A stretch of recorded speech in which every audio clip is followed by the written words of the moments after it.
Hi, I'm Yulia, and this is the News Brief. Today we're going to be talking about that seemingly even Ben Shapiro now realizes what's up in Ukraine, unlike his formerly endorsed candidate, Donald Trump.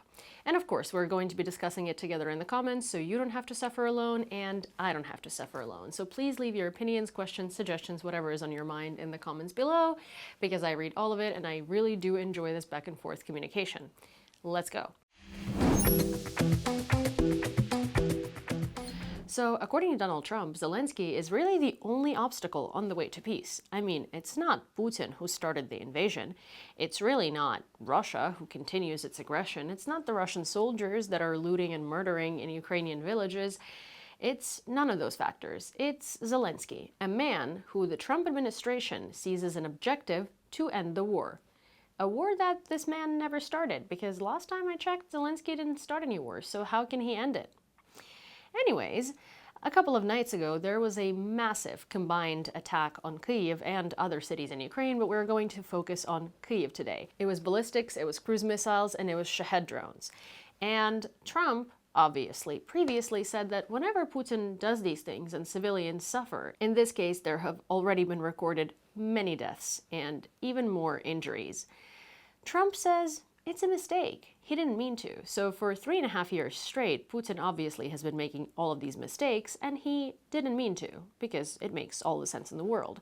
So if you push away any logical arguments, any humane and empathetic arguments, any geopolitical arguments, or even any political arguments, because obviously a lot of the people that support Donald Trump's rhetoric and his decisions like to call the invasion of Ukraine politics. So even if you put all of that aside and you just use military strategy, military planning, and targeting arguments, if you wanted to take down, let's say, these unknown and inexistent military targets in the middle of a highly populated capital of a country, you would use Shahed drones, because in this day and age, in modern technology, Shahed drones are enough to destroy a building. What you wouldn't use is cruise missiles, because a cruise missile is not only going to take down that military target that doesn't exist, but let's say it does, it's going to take down everything around it. If you use a ballistic missile, that's going to take down an entire neighborhood if you aim it right.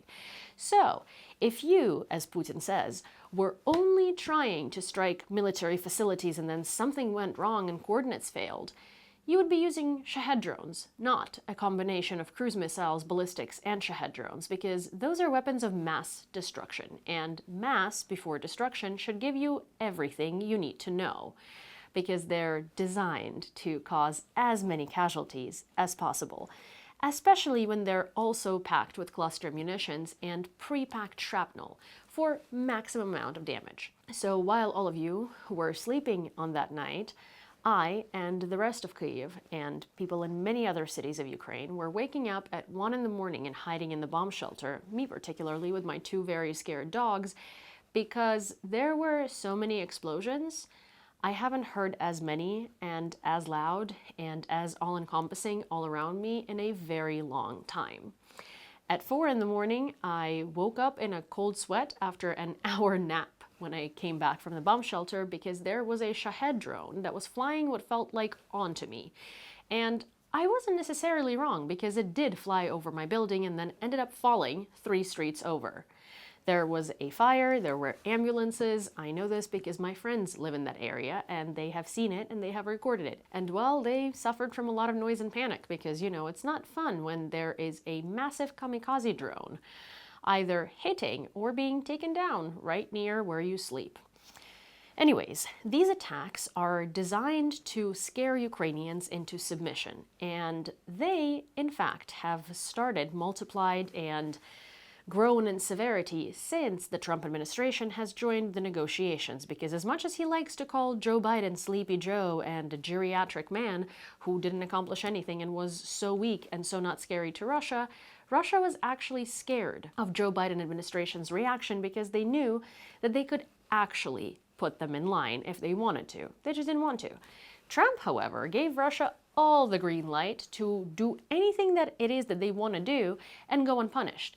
Because instead of actually taking steps to prevent these attacks and to punish Russia for all of the deaths and destruction that they're causing, Trump is, well, I guess having a childish temper tantrum on Truth Social and truthing at Vladimir Putin and telling him to stop.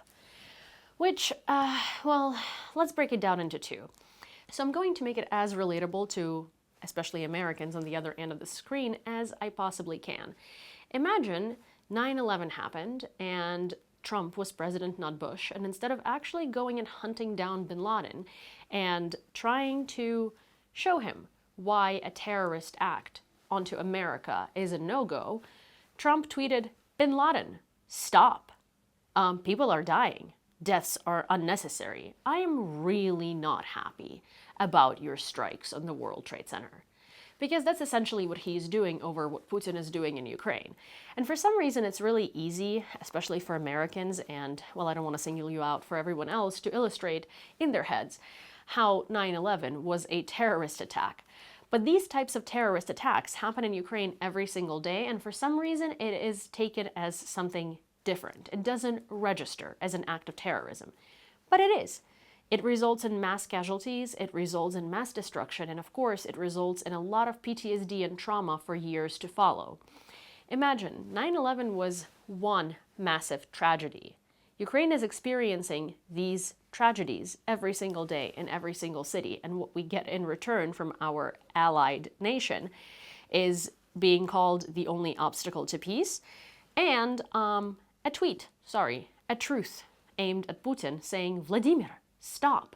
I mean, the amount of memes on the internet that have resulted from this outburst of Donald Trump is honestly honorable, and they're the only thing that makes the situation sort of bearable because, what can you do other than have some humor about it? But when you're looking at it from a reasonable and cold-headed perspective, the president of America, instead of showing Russia why terrorist acts are not okay, is tweeting at Vladimir Putin saying, "Hey dude, I didn't like what you did. Stop doing it." So while it has no effect on Donald Trump, it certainly has a lot of effect on Ukrainians. And you would think that maybe after the years of bombardment, we would actually succumb to what Vladimir Putin wants and we would surrender, because obviously living like this is pure hell and torture. But it has the opposite effect. Every single time that I have to wake up at 2 a.m. and run to the bomb shelter with my dogs scared for my life, I hate Russia more. I want to fight more, and I have more motivation and more will than ever to fight back. And that happens to all Ukrainians. By trying to force us into surrender and by trying to force us into submission, all you're doing is you're giving us more motivation, more willpower, and more reason to fight back. During that attack, many people have died, unfortunately, and many have been injured. However, one case stood out the most, and it was a 17-year-old boy whose classmates came over at 5 a.m. and waited for the search and rescue workers to pull him out of the rubble, hopefully alive. However, by the evening when they did pull out his dead body from the rubble, of course, it caused a lot of sadness and reaction from his group of friends that was standing there, clinging on to the last hope that their friend would be under the rubble of his building, not killed in his sleep, but would be pulled out alive. That didn't happen. What do you think those kids are going to do? Those kids are not going to go and say, "Oh yeah, oh my gosh, can we please just stop this bombardment and just surrender to Russia and let us imprison us and strip us of our identity?" No, those kids at 17 years old will form their identity of never wanting to have anything to do with Russia and doing everything in their willpower so their kids don't have to be there at 5 a.m. waiting for their friend to be found dead under the rubble. So I guess the moral of the story is that Ukrainians are not as easily breakable as Vladimir Putin thinks. Ukrainians are not as easily breakable as Trump was banking on when he wanted to make this deal. Because, the other day when he had this other temper tantrum on Truth Social about how he doesn't care whether Crimea is Ukrainian or Russian, and he doesn't care whether, one side claims it or the other. He just wants to make a deal. And that is the essence of it. Donald Trump came into this negotiation not because he cares about human lives, not because he cares about stopping the war, not because he cares about preserving our peace or, lives, really. It's because he just wants to make a deal, and he wants to prove to the world that he's the best deal maker, the best you have ever seen. But he's not. And he's a hypocrite. And funnily, this is how we transition into the latest interview of Volodymyr Zelensky and Ben Shapiro, of all people, that shocked the world. I watched it this morning, about 15 hours after it came out, and I expected it to be a total and complete propaganda failure, and I was prepared to be incredibly enraged because, well, we know Ben Shapiro. He's quite far right. He endorsed Trump. He also spreads conspiracy theories. He hates women, and he was pretty Russia favorable. Interestingly, though, whether it has anything to do with his wealth falling since Trump took office and him criticizing Trump on his tariffs and generally everything he has been doing, or not, let's assume not. He came to Ukraine and he actually interviewed Zelensky in what seemed like in good faith, at least the first part of the interview that has been released so far. I was really surprised because he gave a crash course on Ukrainian history in the beginning of this interview, and there was not a word of Russian propaganda in this crash course, which again is surprising, terrifying. I don't know how to feel about that, but thanks. And in his crash course of Ukrainian history, he actually criticized Trump's administration and how they have been handling the negotiations between Russia and Ukraine and how they have essentially been forcing Ukraine into surrender. And to hear it from someone as Ben Shapiro after, after a simple thing like a visit to Ukraine is quite profound, really. He did say that, it's interesting that Donald Trump keeps screaming on social media that, he's not forcing Ukraine to admit that Crimea is Russian, or he's not forcing Ukraine to claim Crimea as Russian. He's not forcing Ukraine into anything. But President Zelensky's unwillingness to even consider to surrender Crimea to Russia under international law is making it very difficult for negotiations. So if you're not saying that you want to force Ukraine into surrendering Crimea, then why are you even talking about Crimea, and why does it matter what President Zelensky says about never willing to surrender Crimea to Russians? And Ben Shapiro pointed that out too, because he was actually quite staunch on Trump's actions and his admin's actions. So moral of the story here is Ukrainians are not going to surrender because Trump tells us to. Ukrainians are not going to surrender because Putin bombs us. Ukrainians are not going to surrender, period. If America decides to stop helping us altogether, and if Trump, which honestly I really want the Trump admin to exit these negotiations because they have not been making them any better or keeping them in line, they have just been making them much worse. And the bombardment of Ukraine too, and literally giving Putin what he wants, but I digress.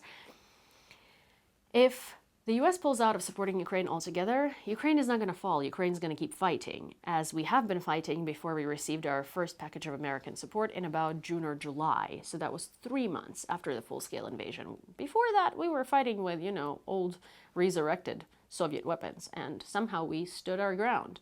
So Ukrainians are going to continue fighting, and Ukrainians are going to win this war. It's just that if the United States stays on its path of apologism for Russia, there are going to be a lot more, as Trump says it, unnecessary deaths than there would be if the US actually took a strong stance and adhered to its core values and principles. And somehow, even Ben Shapiro seems to be able to recognize that, but Donald Trump can't.